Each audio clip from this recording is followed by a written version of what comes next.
What's up, y'all? My name is Ian Edwards, and welcome to the Soccer Comic Rant. If you're listening, leave a review on any one of the platforms, whether it's iTunes or Spotify or Omni Studio or anywhere else you're listening. And if you're watching on YouTube, like and subscribe.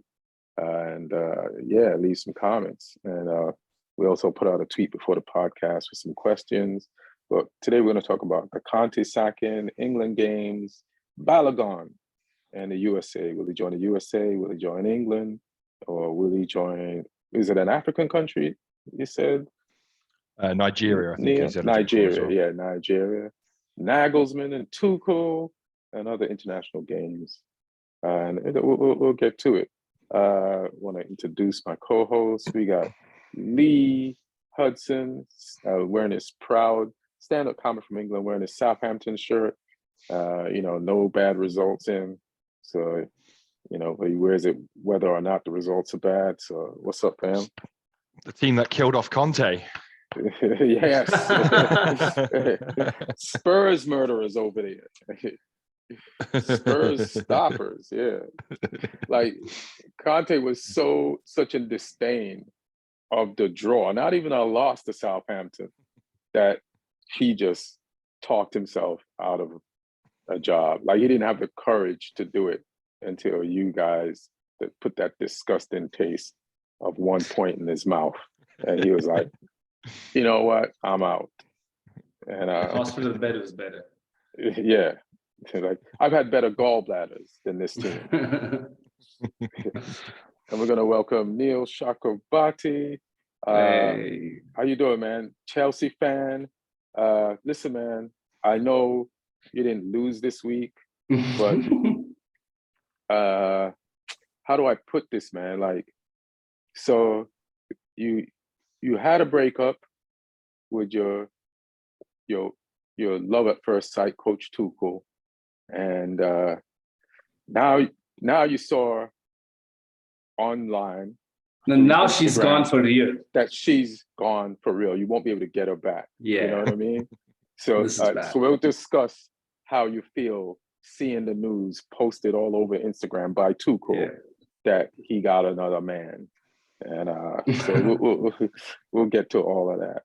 So the Conte sacking, first of all, how disrespected do you feel, Lee, that your team tying with Spurs was the last straw for Conte? Or do you care about that? and all you care about is the sacking? I think it's hilarious. And I think it wasn't necessarily because they drew to us. I think it was more the way they did it, where they went 3-1 up and then they threw it away to draw 3-3. And then obviously the press conference afterwards didn't help. And I think the press conference was also triggered by the fact they were 3-1 up and then drew 3-3 because he decided to put that all on the players and all on the club rather than accepting any real responsibility for it himself. But I mean, it's been coming, hasn't it? We've all seen this coming from a mile off, given, what things have been like at Tottenham this season, the fact that he wasn't signing a new contract. He'd had a couple of other outbursts in the media as well. Again, always sort of really putting it on the club, putting it on the players, putting it on the chairman. Good riddance, because his team was horrible to watch. I still find it insane that they were where they were in the league, that they're fourth. Given how horrible to watch, but still fourth. It's like, I think people were focusing more on the performances than like where they are in the table. Yeah. But I mean, all of the big games, every time they played one of the big teams, they lost because the negative tactics just didn't work. And then I think the only reason they got results in a lot of the other games was because Harry Kane was carrying them with his goals. And Conte could still name 8 defenders in the team or whatever, eight defenders or defensive midfielders in the team, and Kane would still score and they'd win. Good riddance to that horrible football. I'm worried Spurs might actually get someone good. So I kind of wanted Conte to get to the end of the season. But I'm sure if they get someone good, that, the culture of failure at Tottenham will probably override any winning mentality that coach brings with them. Hilarious. Do you have anything to say on the Conte sacking, Neil? I think it was a match made in hell right from the beginning. He should have never taken that job, and it's tough to like put yourself in Conte's shoes right now, because he seems to have this pattern that he keeps repeating at every club, and I've always felt like that's what's held him back as a coach, as a manager, to like absolutely be counted among the the GOATs, the Pep Guardiolas, the Klopps, the Mourinhos. Because if you look at his record, like if you knew nothing else about his off the pitch behavioral issues, it's actually pretty amazing. Like he's won leagues across teams. He built a very fairly competent Italian national team when he probably shouldn't have, as far as talent on the pitch goes. And once he resigned from that Inter job to take up Spurs, where even in the best case scenario, like I think everybody knew that even in the best case scenario, there's no way they're gonna compete for the league in the next couple of years. And Conte has been a couple of years kind of manager, so it never really made sense to me. I think he did a fairly decent job. He got them top 4 last season. He was on course to get top 4 this season. But as Lee said, that playing style wise, it never really, that step up never really happened. And a lot of it was based on the goal scoring efforts of Harry Kane and Heung-min Son last season. So yeah, I'm actually surprised that it lasted as long as it did. But in the middle of the season, I don't know. I think this actually. Who's this assistant coach now? Is it the guy that was coaching when he was sick, or is somebody else now? Christian Stellini. So he's the guy that coached when. Isn't he like one of Conte's boys? Yeah. Yeah. So that's pretty surprising that they kept him. Yeah, right. I thought it would be a clean sweep of Conte's men, and then Ryan Mason would just take it like he did when Mourinho left. But Mason's still there. He's just the assistant. But Stellini, who was Conte's assistant, is the interim manager. Which and he has a good record with Spurs. I mean, so basically, what Spurs are saying is that they had no problems with Conte and Conte's tactics or whatever on the pitch, right? This is just down to that interview and the fact that off the pitch they were not getting along. Right. I feel like Dan Levy, as a man and as an exec, had to fire Conte after that. Like, or else you can't walk in the locker room. You can't do a lot of things just in business, period, and get the respect, because you can't let somebody just get away with that. So Conte definitely just figured out a way to fire himself, because there's no going back for Levy after that. But he's gone, and we'll see who Spurs is going to hire next. Their next Premier League game is when? It'll be at the weekend. Yeah. This weekend comes. I think it's worth pointing out all the stuff Conte went through this year as well, though. Like, I mean, he was playing pretty dire football prior to it, but obviously, his own health stuff, and then 3 people that he's quite close with all dying in the space of a few months as well. Can't be easy. And then you have to bring on Emerson Royal and Davinson Sanchez as subs. It doesn't help. So, he's gone through a lot. He's gone through a lot. So, I still think he's a good coach. I agree.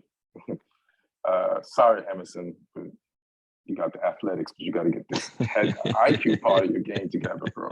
The emotional part of your game together. So something we're going to talk about next. Let me just find it. Oh, here it is. The England game. So I'm going to ask Lee this first. How excited were you jumping up and down? And how much, on a scale of 1 to 10, how much did you celebrate Harry Kane becoming England's leading scorer? Was it on a scale of 1 to 10 pints? Like, like how did you celebrate this? I mean, I don't really drink, so 0 pints. But no, I mean, you've got to respect it. I mean, Rooney put up some good numbers, and to surpass that with plenty of time to spare is pretty impressive. And I think it's just it sums Harry Kane up because he's just consistent. He's a machine. He's a goal scoring machine, and he needs to rack up all the personal accolades he can get, because if he stays at Tottenham his whole career, he's never going to win any team awards. So he's got to try and win the personal ones instead. But I think Wayne Rooney said it pretty well because Wayne Rooney gave a great interview after Kane passed him. He said, that records are there to be broken, kind of thing, and that he thought Kane deserved it and he could see it coming, kind of thing, and that also that Kane would probably set a number that would be hard for someone to reach in the future. And I kind of agree with that, because Kane's got a few more years left of popping goals in for England. And he put another one in today against Ukraine as well. So yeah, I think he'll carry on scoring for a while yet. I wanted to ask Neil a question about the England games.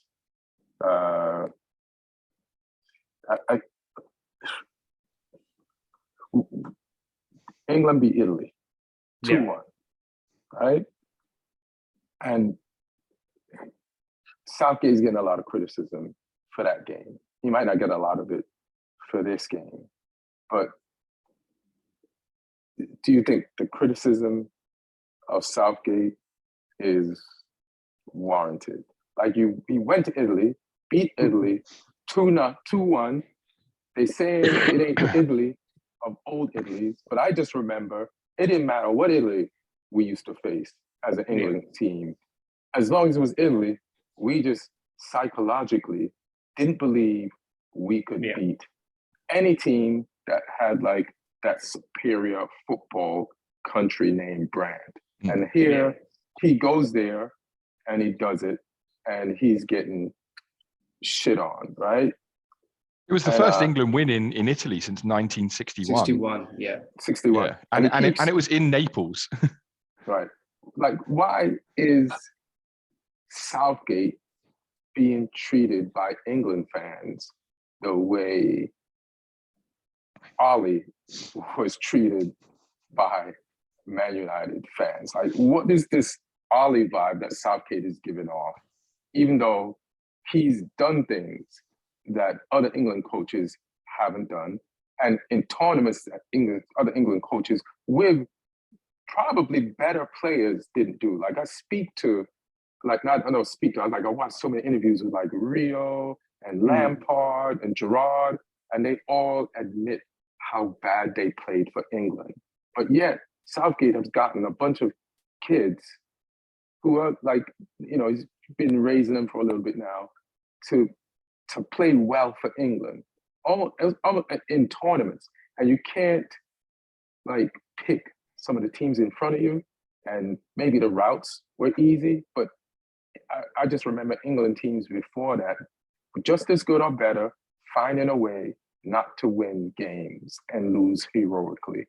So why don't you like Southgate, Neil? I mean, what is this I have no problem with the guy because my expectations and standards for national team coaches are fairly low. Like, I genuinely believe that best coaches don't go into national team football. So a shot right there. Wow.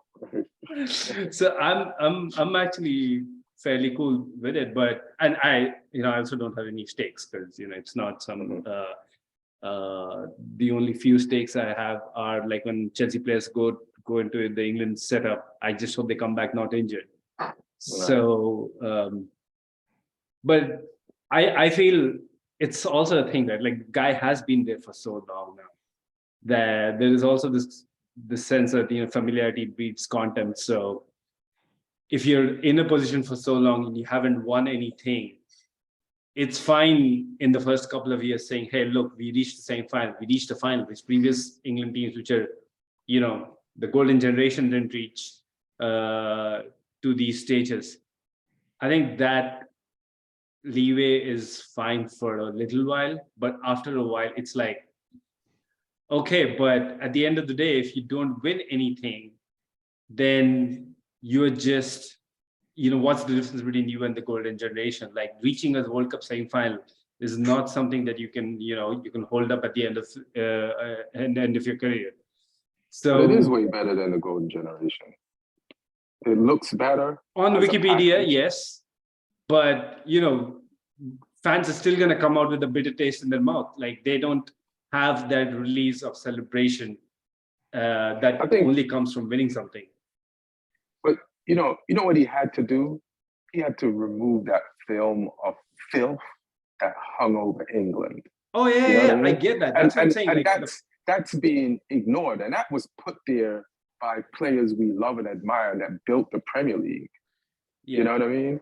And then when I hear when I watch these interviews, I feel like the coaches is it the FA that hires these coaches? Who hires these coaches for? Yeah. They just completely botched it on the hiring of these coaches. I don't know who was available at the time, but Spengy and Aronson, and then I thought Capello was going to be good because he'd won club-wise, but he didn't connect with those players at all. So I don't know, man. I can't, I see where, when I watch Ten Hag, or when you used to watch Tuchel and you see them make in-game changes. Yeah. And it's like, all right, this is an elite level coach. But like you said, ain't no coach like that going into international coaching. So why are people looking for club coaching and international coaching and then holding Southgate to the standard and not saying, why are people still on his back? Yeah, I mean, he's going to end up with, the second best resume of any England manager ever, right? So, so that's there, and he should get credit for that. And that's why I feel like when he was hired, the fact that he was hired, as you're saying, right, as opposed to getting these coaches like Fabio Capello who refused to learn English, for example, the fact that Southgate he came through the ranks, right? He came through the England under-21s, along with the generation of players who came through those age group levels. So it helped in getting the bonding together, which is what the previous golden generation did not have at international level.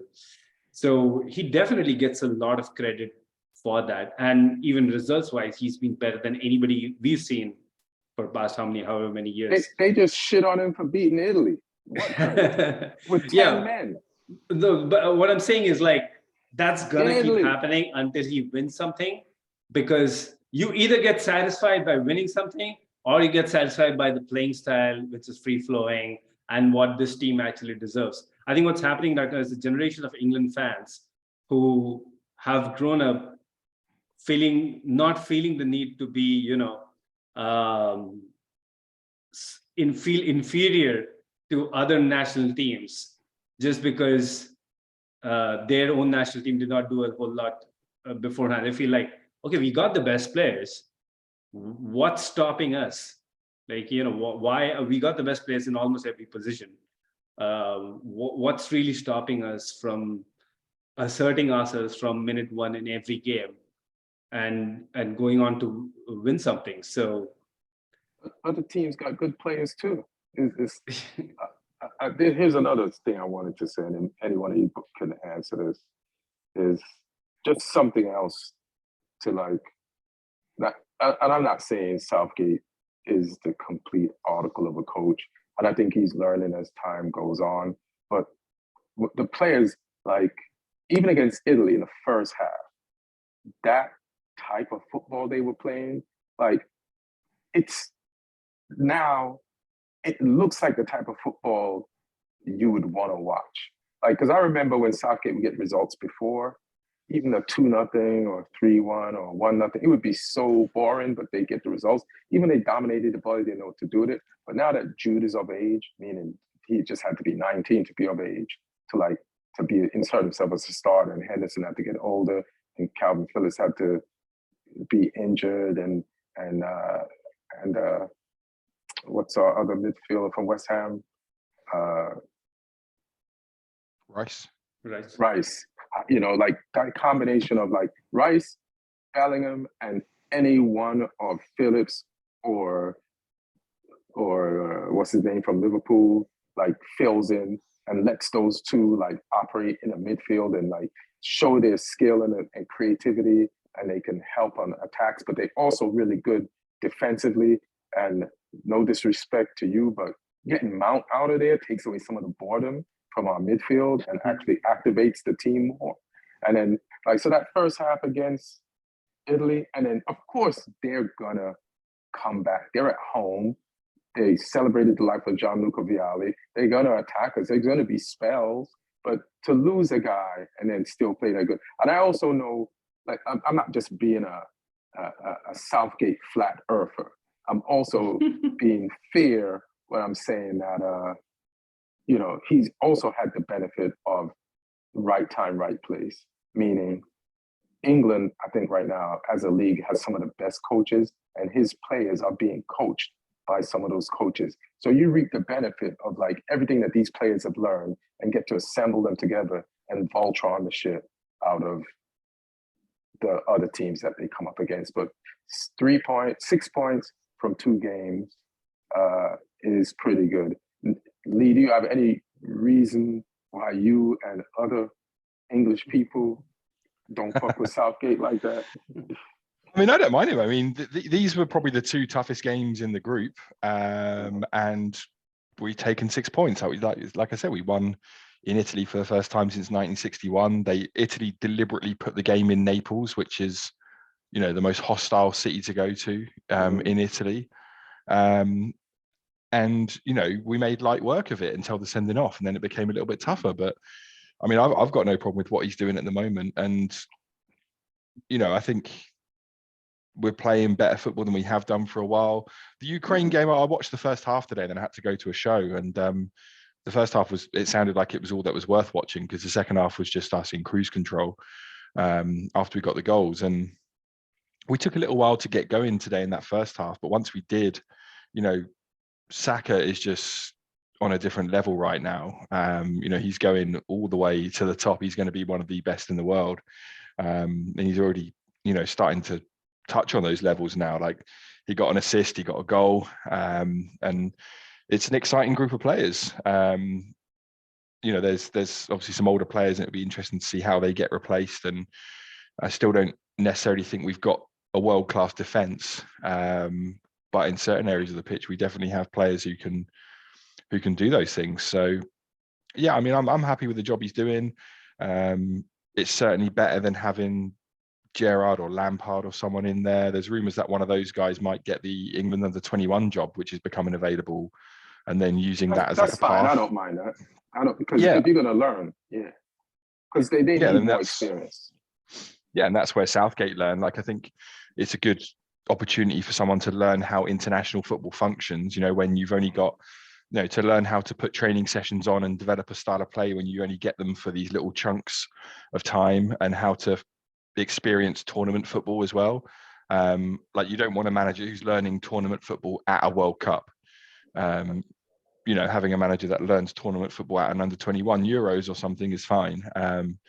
So yeah, I'm pretty happy with what he's doing. I got no qualms that he'll give it a good go at the Euros. I think we'll make it based on these results. We've put ourselves in a really good position to get to the tournament. I think 2 teams go through from this group anyway, plus 1 gets to the playoffs. So we're almost certainly going to be at the Euros. There'll be players who are. How many more teams are in the group? Let me have a look, because there's Malta. I know that much. Who else is in the group? England. Malta always sounds like a drink you finish after dinner. you just easily, it's like you just help. So they're going to be, or should not be any trouble, It's only showing me Nations League for some reason. Where's the European Championship qualifiers? Here we go. So yeah, I agree. Oh, we got North Macedonia as well. So it's England, Italy, North Macedonia, Ukraine, and Malta. We got drinks. Malta, Macedonia. Sounds like a type of chocolate. Fancy chocolate. Like this. Like we're through, guys. We're through. Yeah. So I mean, I'm happy with Southgate taking us into that tournament. I wouldn't have been devastated if he stepped away after the last one, but I don't think there's that many great options out there, and the players seem to like him and want to play for him, and that's the main thing. Regardless of what anyone else thinks, really. He's not the most inspiring guy. Sometimes the football structurally is a little bit pedestrian, but then there's players within the system who can then do something. So yeah, I mean, it could be maybe a little bit better, but it could be a hell of a lot worse. I think it's going to get better because now, like, Jude is old enough and mature enough to like be good. Yeah. Not, I felt like he was kind of like a liability defensively, not because of him, just because of like positioning wise. But I think he's smarter now, and he had to like be the wise old age of 19 to figure that out and be the captain of Dortmund. That's another benefit, like being the captain of Dortmund and being in that system and seeing, being a part of real football and working with real football minds is like, that's just great. So, and then, that midfield and those forward line players, and think of the people who didn't come on this international trip to join England that we still have left. And the defense is our only question. But when we say defense is our only question, it's just one player. It's just one player where Southgate is being stubborn to try to prove something to nobody. But at the same time, who does he get to replace that one player, like in that, who's like a born person in that position? Not that. So I mean, we don't have depth there. Yeah. I mean, we still have White we can use. The only thing that bogs me about England is Pickford. Like, let me ask you both, who's the better team, England or Everton? What's the England, better? obviously, the better team, yeah. So why does Pickford be yelling panickingly at his England players more than I ever see him do when he's at Everton? Like, what's all the gestures for? Like, hey man, this is not Everton. Do that at Everton. Let me see. Like, we're winning the game. Italy had one shot on goal. Calm the fuck down, bro. I'm confused. Neil, could you tell me about Balogun, this player? Me and Lee were talking about him a little bit, but I don't know much. So tell me about this guy. Yeah. I mean, it's the main reason why we're talking about him. Because he's having the season of his life, right? He's on loan from Arsenal in Liga, and he plays for Rem, I think, in Liga, and managed by an Englishman, right? And, that English guy that speaks French and curses, the red one? Belgian English guy, yeah. Okay. And he's been scoring a lot of goals. Like he's outscoring, as Lee said before he got on, he's outscoring Neymar and Messi, I think, in Liga, and incredible rate of scoring too. And his status in terms of national eligibility is that he's actually eligible for England, Nigeria, and USA. So obviously, this, when Rashford he's never been called up for the national team in England, right? But he's played youth level football for England all the way from the under 17, 18, 19, 20, 21s. And he's actually incidentally also played for the United States under 18s. You can do that. So Damn, this guy. So he's played youth level football for both England and USA. And how old is he? I think he's 21. He's 21 or yeah, he's 21. He's 21. He's 22 in July. Yeah. So the thing is, like, when Marcus Rashford was he pulled out due to an injury. There were some rumors that maybe Southgate's going to call him up, but Southgate has passed on the chance to call him up, and he has declined to go to the under-21s, citing not an injury, but I think like he needs to. He said he needs some more rest, and coincidentally, he was in Florida, where the U.S. men's national team is based during the international break. So coincidentally or strategically? Strategically. And he's been having training sessions in the same ground.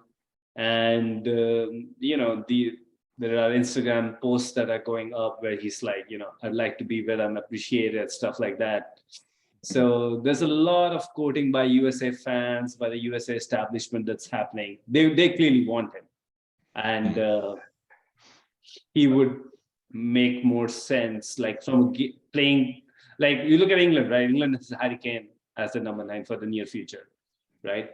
Nigeria has Osimhen. So he has a clear pathway to be that Team USA striker. If he wants the job. Why is he? Who's related to him American-wise? I think he was born in New York. He was born in Brooklyn. He's got Nigerian parents, born in Brooklyn, but he moved to England at 2 years old. Oh, yeah. So that's why. So you have him on a technicality. Who, England does? USA. Yeah. I mean, the birth thing is huge. Yeah. Lee, who do you want him to go to? I mean, I want the best players available for England, but I think if you weigh up everything, I think England's not the best choice for him. I would personally go for the US as well. Why? Just because, like Neil said, that there's a chance to be like the main number 9 there for years to come. There's a home soil World Cup coming up, which would be a great experience to be a part of. And yeah, like he's not getting past Harry Kane anytime in the next 5 years, probably at least, and he'll be in his mid-20s by then. So I think for his sake, USA is probably the best choice. Obviously, if he backs himself, then he can try and go for England. But I think his career is potentially, I don't know if he's just on a hot streak right now or if he's as good as everything is, because like he's on loan at Reims at the moment, and I don't know what the future holds for him if he goes back to Arsenal and if he becomes part of their striking options. Because I think because I've watched some of his games for Reims, and he looks like he has more about him than Nketiah. So if he goes back to Arsenal, does he leapfrog Nketiah, but he's still behind Jesus? Or does he leave and go somewhere to be a number 9? Because he's at that age where, he's about to turn 22 in a few months. And that's the age where you need to be nailing down a starting spot somewhere if you want to progress. Like you can't, you're not the kid anymore. Like you need to be the man somewhere. So it'll be interesting to see what his career does after the summer, if he does go back to Arsenal, or if he gets moved somewhere, or if he goes out on loan again. I don't know if the logical next step is that he gets loaned to another Premier League team to see if he can do it in the Premier League. But he's got promise. But yeah, I think if I was looking at things pragmatically, I would say play for the USA. As an England fan, I want the best players available for us, so I'd say come to England. But Gareth Southgate, when he got asked about it, was quite diplomatic. He just said, we're not going to call a player up that we don't feel is, worthy of the part of the squad just to stop other people from having them. He's like, if we're pleased with what he's doing with the under-21s. That's what you do. That's the cutthroatness. Like, if anything, argument that I have with Southgate is like, he's too loyal and he's not cutthroat enough. Like, I feel like I feel like it's not even a matter of like coaching IQ. It's like, do you have the sociopathic I need to win at all costs thing in you to do the thing to win at all costs? Like you're gonna tell me you don't want to put somebody there to make Harry Kane take it to the next level himself? He's being challenged. Harry Kane is being challenged nowhere at Spurs or with England. He is motivated, but what if you motivated him even a little bit more and put something there to say, you could lose this? Like, why is he so guaranteed? Like, why is anybody comfortable? Like why is Maguire so comfortable that he's giving press conferences like he's giving, say he has nothing to prove? Like, every United fan is so fucking pissed at this guy right now. And it's like, I tried to see if they took it out of context, because I know the media does that sometimes, but like Harry Maguire is so tone deaf mentally that it stunts his progress as a player. So it's just something that probably can't be fixed.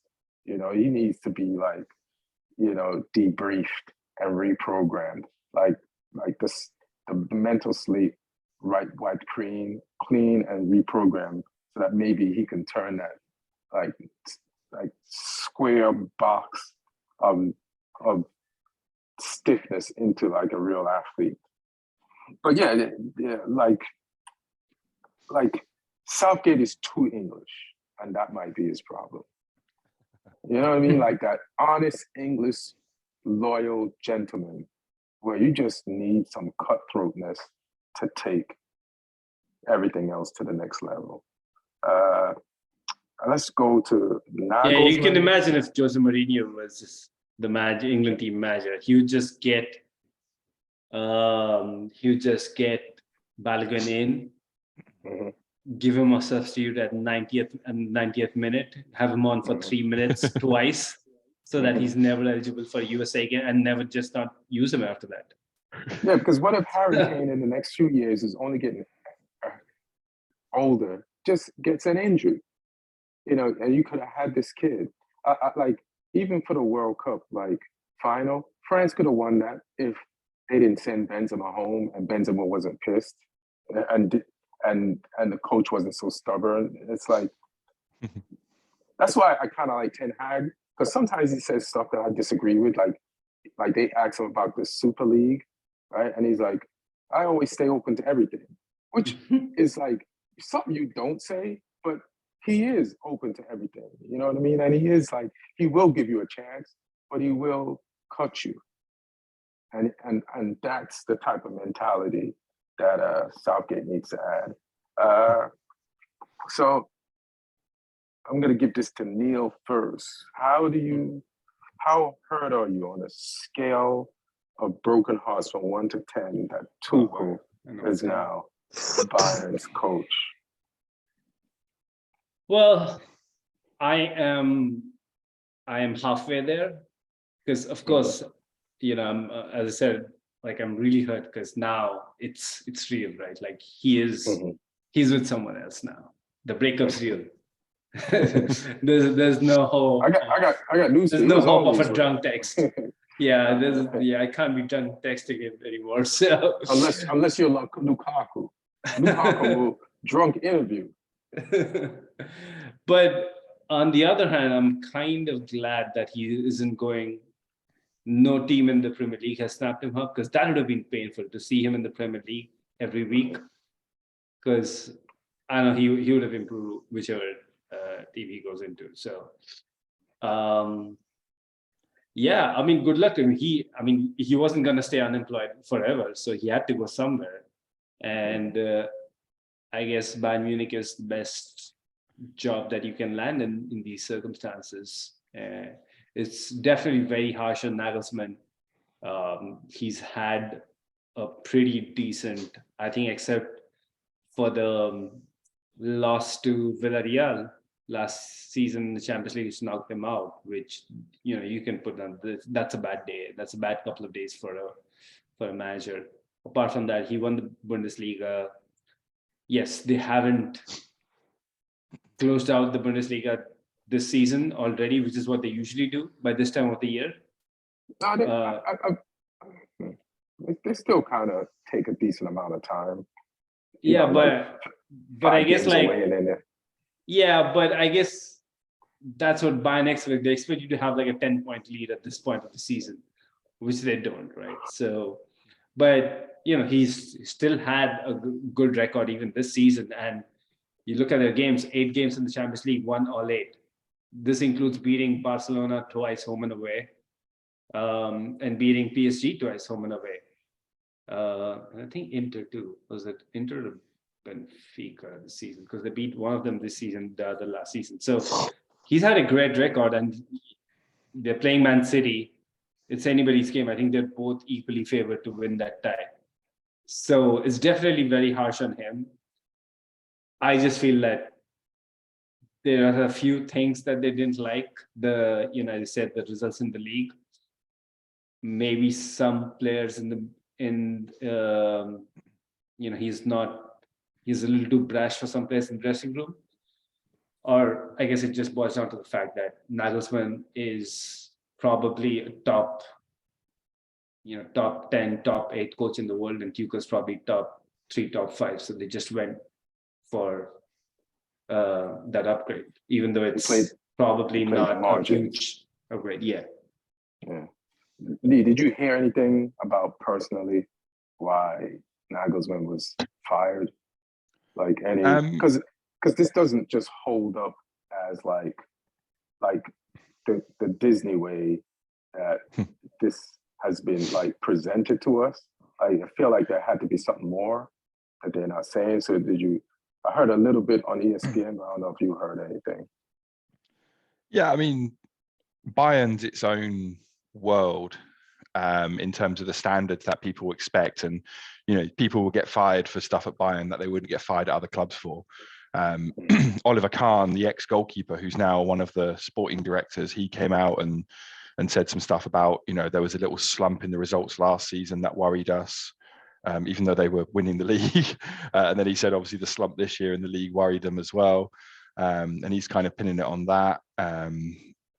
And the same as Neil, I heard that maybe some of the players didn't really gel with him as a personality, and it's always going to be like, I think it's a hard one for him because he's 35 years old. So to go into one of the toughest dressing rooms in the world as a 35-year-old, you probably have to have a bit of swagger and a bit of confidence about you to make players respect you, especially when you're a 35-year-old that didn't play as well. Like if you're a 35-year-old that won the World Cup and you've retired a couple of years ago, you can maybe do it. But when you're 35 years old, you haven't played professionally, and you've never managed a club of that size. Like he did great at Hoffenheim, he did a good job at Leipzig as well, and then he's had to go into a Goldfish Bowl football club, which is one of the hardest things that you can do as a manager, to go into that and try and get any longevity out of it, because it's easy in some respects because of the quality available and the money available,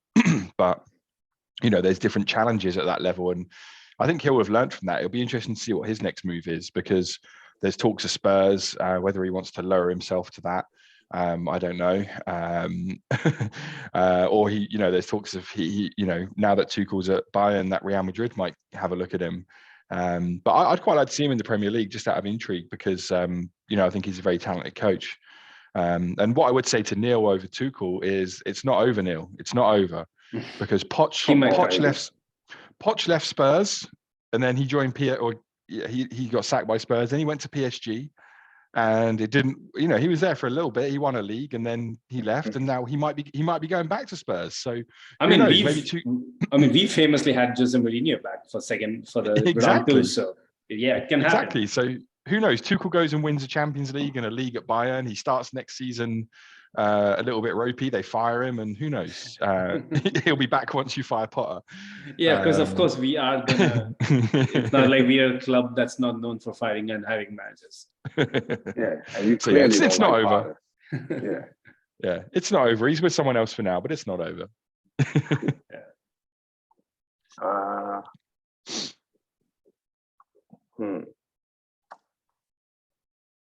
And I'm just thinking about this. I guess we covered the Nagelsmann Tuchel thing. Is there anything else about the other international games that you guys want to discuss? Yeah, I mean, I thought it was a great story in the Spain game when they played Norway with Joselu. You know, he's a bit of a journeyman striker. He's played for a bunch of clubs in Spain. He's played for Stoke when they were in the Premier League. He played for Newcastle for a little bit. 32 years old. He got his first call up for Spain, made his debut, came off the bench in the 81st minute and scored 2 goals. Could have scored a third as well. But I mean, what a story to make your debut at 32 after a journeyman career and score 2 goals it wasn't like it was a friendly against some rubbish team or anything. Like, he came on in a qualifier and scored 2 goals. So I like seeing stories like that. I thought that was a fun one. And I watched that game. It was a Haaland-less Norway. When I turned it on, I was like, I'm going to see Haaland, and then they said he wasn't going to be playing. I was like, because it wasn't the most competitive Norway, but they still have Odegaard and some other players. But yeah, it was a game for points, and this guy scored some goals. Spain has a new coach now. What's his name? Like Enrique is gone, so this is like a new regime. They cleared out, like, there's no more Busquets, and the only holdover from any like World Cup or Euros is Carvajal, and it's just like, you know, and but you know it's not a strong Spain team when Morata is your captain. You know what I mean? Like, that's the, and he's had a good scoring record in the last, if you compare like the last 10 games he's played for Spain, but it's Morata. And I would love to be at Morata level of football, but like, as far as your team, like, winning thing with like Morata as your 9, you know, in any league, that's going to be a tough ask, much less internationally. But yeah, it's Luis de la Fuente who's the manager now. He was the under-21s manager prior to that, and he's managed like in the national youth teams and stuff. So he's someone that's like come through their ranks. Right. And you was going to mention something else about another international game? I mean, they had a bit of a crazy game, Denmark, 2-0 up to Kazakhstan and losing 3-2. But before talk about the game, I want to talk about Højlund, the new forward they've got.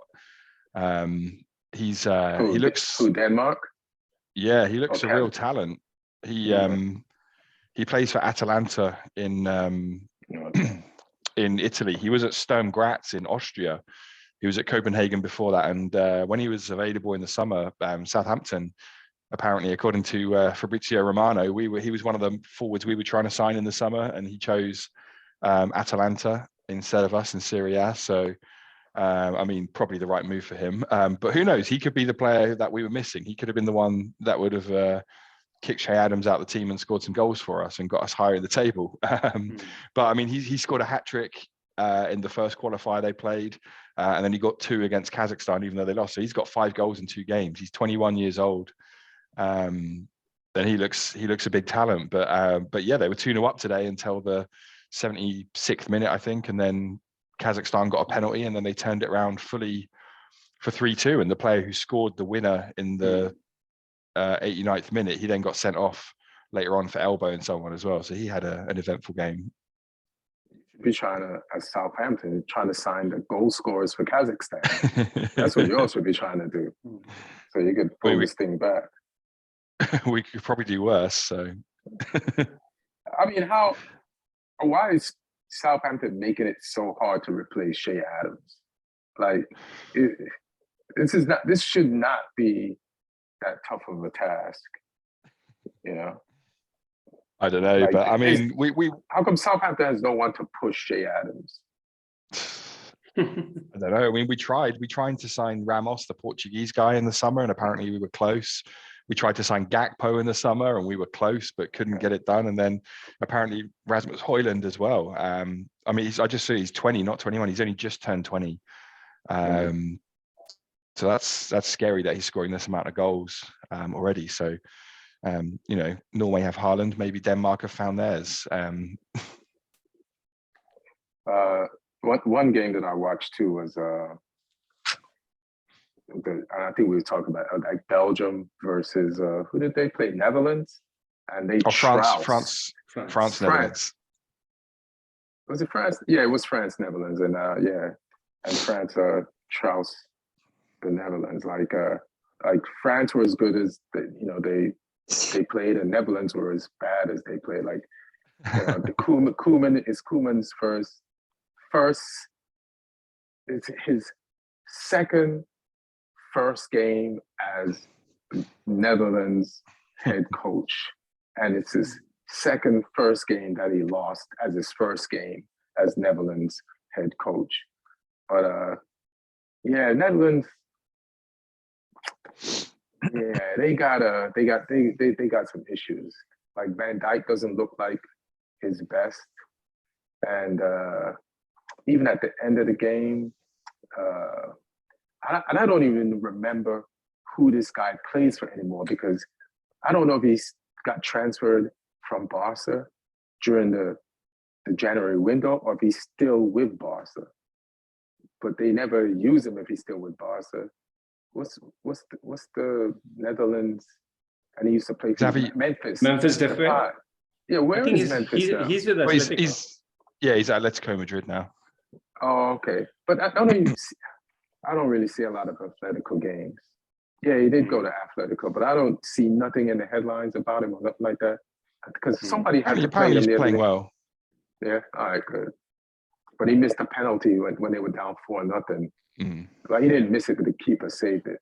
But France acquitted themselves pretty good, and Griezmann scored, and Mbappe I think got 2. Who else scored? And they started Muani. I'm saying his name wrong, but that's the guy that came on in the World Cup final. Kolo Muani. Kolo Muani. It's good to see more of him. His name is easier to pronounce once you say Kolo in front of it, and then it flows right into the Muani. It was Upamecano got the other goal. And Upamecano. I can't say that either. I'm struggling with these names. I mean, just looking at the Netherlands team though, like it's a weak team. Like they had a couple of big players there, like Van Dijk and Ake. Van Dijk and Ake were at the back, but like the midfield was De Roon, Taylor, and Wijnaldum. Yeah, De Jong wasn't there. Yeah, I think he got injured in Barca's last game, and like they had Berghuis, Depay, and Simons up top, and Berghuis, he's not that great. Depay obviously is there, but like Gakpo is probably a better option. And Simons is a real talent. He was like this wonder kid. Play, right? No, but Xavi Simons, he was a real like wonder kid at Barca. His family moved to Spain for him to join Barca's academy when he was a kid. Like there's videos of him on the internet. Like they were saying he was the next Messi. Like he was running through people for fun. But then he never quite made it through, and he got into his upper teenage years and went to PSG, and then he couldn't quite make it through there, and he's playing for PSV back in Holland now, and playing pretty well, and that's what's got him a call up. So but I don't think he's quite ready for the level, because France didn't really hold back. They had a pretty much full strength team out, other than Benzema. And then I also want to give a quick shout out to 18-year-old Andre Santos, who started for Brazil versus Morocco yesterday. I wonder why. Tell me why. Well, apparently it's not going to really help him for the points, because that are needed for registration, because it was a friendly. And not a competitive game, but hey, getting a start at that age, I think for Brazil is pretty in midfield. That too, I think that shows like how highly he's rated among Brazilian circles. We are yet to see much of him, so we can only hope. But yeah, signs are good. But you're just thinking on a Chelsea front, of course. Yeah, because I feel it's actually weird because the dude hasn't really played any. He used to play for Vasco da Gama in the Serie A, in the Brazilian second division, and actually that's where he's back on loan now. Now that he couldn't get the work permit to be registered for Chelsea this season, so he hasn't really played any football in the first division. And I wonder, like, I don't think it's that common for such players with such little experience to get call-ups to the Brazilian national team. Chelsea bought so much players, they almost reversed Brexit. I'm looking on some of the tweets. Do you want to read some of the tweet questions? Yeah, I can do that. Yeah. Also, while he's doing that, quick shout out to Scott McTominay banging 2 goals for Scotland. Oh yeah. Casemiro's on that big ban soon. You got Big Scott. He's gonna be hitting goals from midfield. As long as Man United play Cyprus with 10 men. Yeah, exactly. Hilarious. Scott's gonna be a good player. We should sell him, and he'd be a good player, like in a mid-table team. And he'll probably, I think the weight of the shirt on his back, like, holds him back mentally. He's probably a better player, like, for another team with like a little bit less pressure. Mm. You don't believe that? Yeah, he probably needs to go to a Villa or somewhere. Yeah. So does I don't have to prove anything, Maguire. He needs to go somewhere else too. All right. I can ask the first one. Go ahead. You see him. Oh yeah. So basically, the first question is John Schneider asking thoughts on Zaha joining AFC Richmond. This is obviously a question based on Ted Lasso. I've not watched. Yeah, I haven't watched yet. it yet too because I'm waiting for all the episodes to drop to watch it together. Gonna binge it. Yeah, but yeah, I was just reading about it. Seems like it's a player who is slated to sign for a bigger club, but then gives AFC Richmond a chance. So. You know who this guy is? John Snyder? No. Is he a comic? I'm trying to make sure because he's followed by a bunch of comics. So I'm guessing he's a comic. Yeah. I can see in my mutuals there's a couple of comics here. Okay. I thought it. I was thinking it was what's that friend of Adam Sandler who's always in his movies? What's that, Snyder? Is that Snyder? Oh no, that's Rob Snyder. Rob Snyder. So Rob Snyder has a brother who used to manage him. And I'm thinking this is John Snyder, his brother, who manages him. It might be, but I can't kind of tell from the picture. Yeah. All I'll say about Ted Lasso is I'm upset that they've not given me the call for a writing job or anything yet. It's like too, comedy, bro. football. Like, where are we? Yeah. As a hater, I know a girl on there. I wrote with her on Crashing. She writes on there, knows nothing about soccer, has Emmys from Ted Lasso. I was like, we shared a room together. I could have been on there with her and get these Emmys for like a soccer show. Like, maybe that's what's holding you back. Like the whole theme of the show is that you don't know much about soccer. That I know too much about it because one of the agreements is that the show is not really about soccer. They don't And didn't they get something wrong the other day that pissed people off? Like, what was that? So I think the second or third episode, that was their last episode that dropped during the week, was about Chelsea, and so they're in the Premier League now, right? So they play Chelsea at Stamford Bridge. AFC Richmond, the fictional team, plays Chelsea, and in this series they have this Roy Kent character, right? Who's obviously based on Roy Keane, but in the series they have made him a ex-Chelsea player, a Chelsea legend. So Chelsea was doing a whole bunch of programming this week, along with to kind of like promote Ted Lasso. They probably have some deal with Apple. And one of the things that they showed in the ground was, so Stamford Bridge has this big banner saying, they don't make them like Roy. Words to that effect. And they don't make them like Ray. And it's for Ray Wilkins, former Chelsea player, coach. He's part of the coaching staff, part of the he coached the academy for a long time, like a long time Chelsea legend from his various associations with Chelsea, and boyhood Chelsea fan. So he passed away a couple of years back, and so this banner was dedicated to him, right? And supporters paid money, like it was fundraised through supporters, and they paid money to get this banner up there. And what they did was, in the actual series, they took live footage from like Premier League, right? And they edited the word Ray to Roy. And I mean, it's obviously rubbed a lot of supporters the wrong way that you do that to a banner, to a legend, and the legend who's passed away. And it's not like you changed Frank Lampard's name.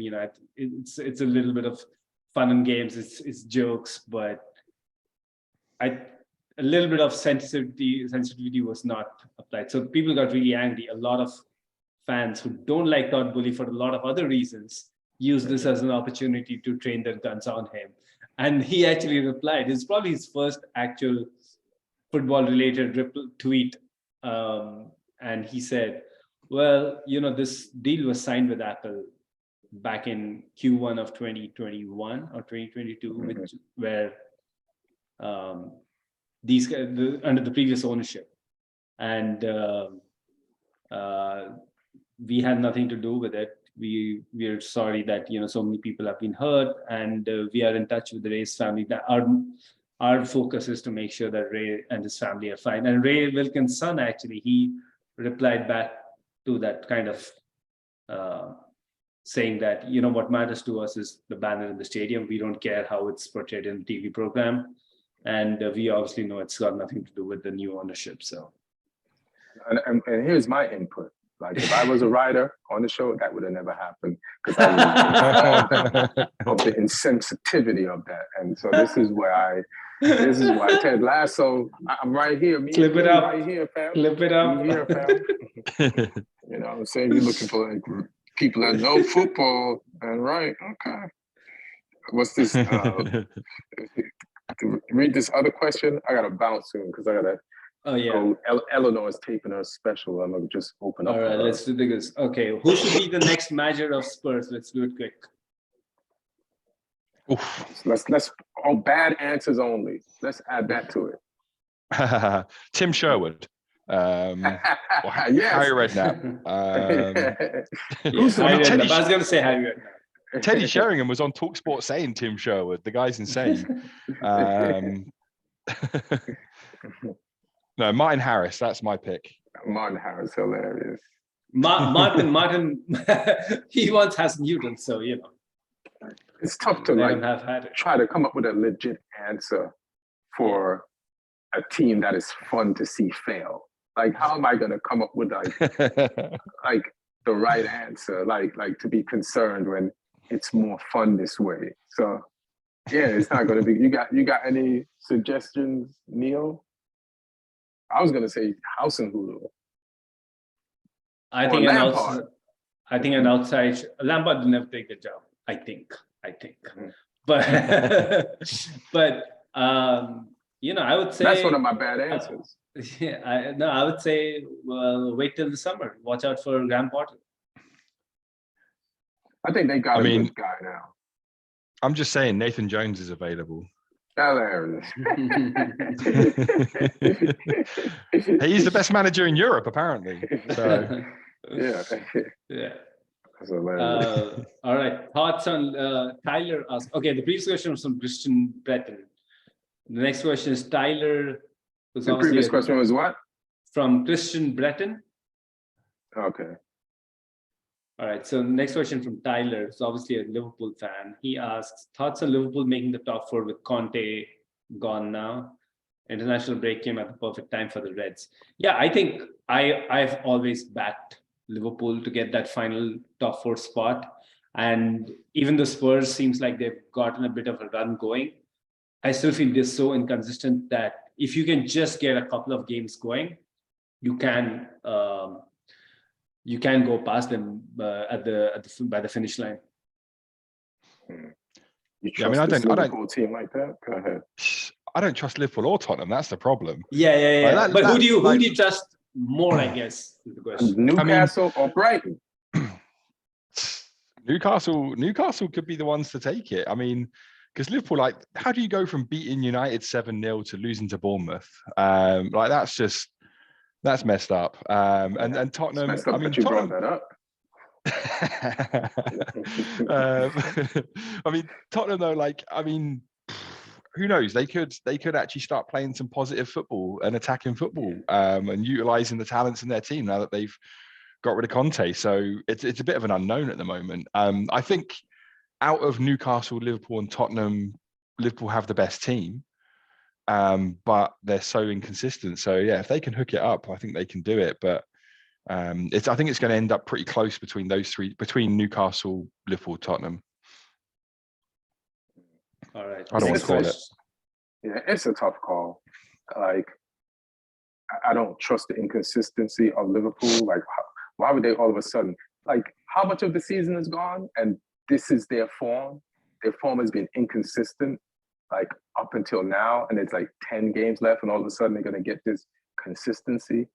Like, I just don't, why would I root for that? Not even root for it, but why would I believe it's going to, like, Klopp looks frustrated. You know what I mean? And the only reason why we're even considering is because of Liverpool and what they've done in the past.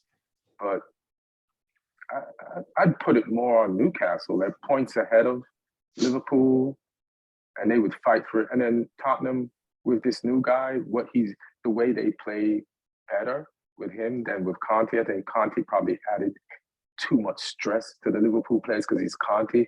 But maybe the less pressure will make Spurs play better and actually keep the spot. And then Brighton's just has beat Liverpool. They have a game in hand, and they're in better, more consistent form.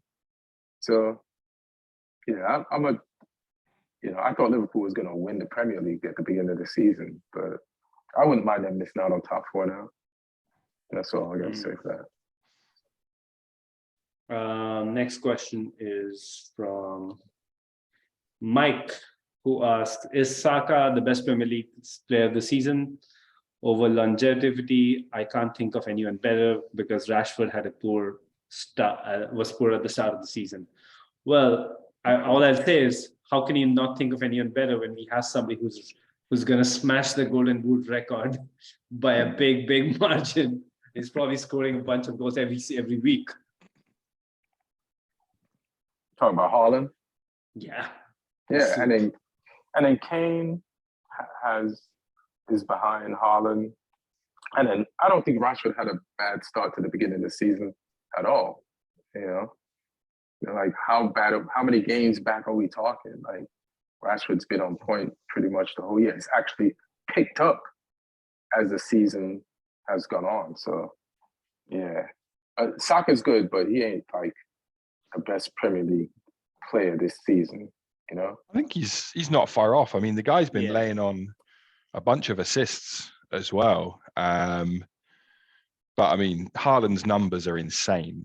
Like no one has come through and done this. You know, as good as City are, you know, Aguero never did these numbers. You know, no one has done these numbers in the Premier League before ever. So you can't really look past him for that, just for the sheer, you know, monstrosity of what he's doing. Like he's just a freak. He's it's crazy. But Saka's having a damn good season though. Like like I say, he's well on his way to proving that he is approaching that elite level already, and it's scary to think where he could be in a few years as well. Listen, don't get it twisted, and I know you're not saying that. I love Saka, but he's not even the leading scorer on Arsenal. Martinelli's ahead of him. And then there's other players on Arsenal that could challenge him for player of the year for Arsenal, like Partey, Odegaard. If you go back to Ramsdale as a keeper, and you got Saliba and Gabriel. Like there's players on that team. Like to win the best player in the Premier League, you have to be the best player on your team. And it's questionable in a good way if Saka is the best player on Arsenal because of all those names I just mentioned. And they have to be a good squad to be at the top of the league where they're at now. So it's not even a diss, you know. But I will say this, like in terms of goals and assists, Saka, like what he provides to that Arsenal team, and it's a team that's performing at a very high level. But even in that, I feel like he's the heartbeat of the team. Like he gets you goals, he creates for other players, and I mean he might end up as in having 15 plus goals and assists, which I think is very rare in the Premier League. Yeah. Doesn't Kane do stuff like that? Didn't Kane do stuff like that last year? Which, it doesn't mean that it was still not rare, but I'm just trying to remember. I think last year Kane had I think Suarez did it once, Hazard did it once, but yeah, it's very rare for somebody to both score and assist at that high level. So yeah, Kane might have done it under Mourinho, right? Yeah, and listen, man, I love Saka, man. Like, I remember the first seeing him playing. Like, damn, why didn't we have that guy as a United youth player? And I kind of, because like I think all the players on the team have kind of risen to that level of determination and desire. And I kind of sometimes forget that he's the person that set that bar that they're all following. Like him and Smith Rowe, when Arsenal were like struggling, when they want to pick those players in the team, and what's the left back's name that doesn't play that much anymore? Tierney. Like when those guys came in, they were fearless. And that's the same fearlessness that the entire Arsenal team plays with now. So, yeah. Okay, last question from Oscar Starstyle. Yes, what up, Oscar? I love Oscar. During the recent international break, both Messi and Ronaldo scored from free kicks. Whose was better? I didn't see either of them. Me neither. I mean, where did you see? Ronaldo, like he's been scoring goals for Portugal in these games, but they've been against Liechtenstein and Luxembourg. So I mean, and Messi's I think was Panama maybe. Yeah. But I mean, they were classic. They were classic sort of Messi and Ronaldo free kick. Like Ronaldo's one, he just blasted that shit. Like he put his foot through it. He like knuckleballed it top corner. Whereas the Messi one was classic Messi. It was curling it top corner with a bit more subtlety on the left foot. So I mean, it's hard to say which one is better. I'd say Messi's was further out, and I just like Messi more than Ronaldo. So I'm going to go Messi. Yeah, I can't call it, but Ronaldo's one sounded better. But I like Messi too. I actually like Messi more than I like Ronaldo, to be honest. I'm a United fan. But, they're both very good free kicks, to be fair. But like I say, both classic for their types of free kick as well. Like both just timeless techniques from both of them. All right. And what up, Oscar? We got to get Oscar on this show one time. Spoke to him a little bit about it. So we'll see. That's it. Anybody got anything else? No, good. So, international break. We'll do one Thursday to talk about the games coming up this week for the Premier League, getting back to being the Premier League, and everybody enjoy the international break. Thank you guys for coming on. Everybody have to be good to each other. You know what I'm saying? Let's live and love and enjoy this football. And Oh yeah, I got a show next weekend at Dead Crow, North Carolina. So if you're in that area, come out to the Dead Crow. I'll be there that weekend. Anybody else got anything? Plug? No, just follow on the socials, Lee Hudson Comedy. Yeah, same here. Follow my socials at Ian Edwards Comic on Twitter and on Instagram. All right, y'all. Peace. All right, guys. Quick 3.